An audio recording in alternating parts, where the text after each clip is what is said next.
10,000 ርዝማኔ ያለውን ፎቅ ለመፈመስ ብቻ ብሎ በመውጣት ላይ ነበር አዳልጦት ለትንሽ ከሞት የተረፈው። ልክ የፎቁ ጫፍ ላይ ሲደርስ ግን የማይበገር ሆኖ ተሰማው። ስልኩንም አውጥቶ ላይቭ ስትሪም ማድረግ ጀመረ። ላይቭ የሚያዩት ሰዎች በላይክ ፍቅራቸውን፣ ስለ ጀግንነቱ አስተያየታቸውን መስጠት ጀመሩ። ባገኘውም ትኩረት በመደሰት ላይ ሳለ ሰማዩ ተንቀጠቀጠ።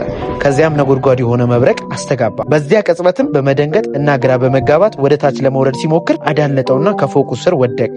በዛች ቅጽበት ነበር ነፍሱ ወጥታ ተመለሰች። ነፍሱ ሲመለስ በጀርባው ያዘለውን ፓራሹት አስታወሰና ገመዱን በመሳብ ለትንሽ ሰከንድ ቢሆን ትንፋሹን ሳበ። ግን በነበረው የአየር ሁኔታ ፓራሹቱን መቆጣጠር አቅቶት ነበር። እንደምንም ለመቆጣጠር በመሞከር ወደ አንድ ፎቅ ላይ ወደሚገኝ ትልቅ ወርቃማ በር ቀጥታ ሄደ። ፓራሹቱንም እንደምንም ማስተካክሎ በሩን ረግጦ ሲገባ ራሱን አኮያ ኦፊስ ውስጥ አገኘ።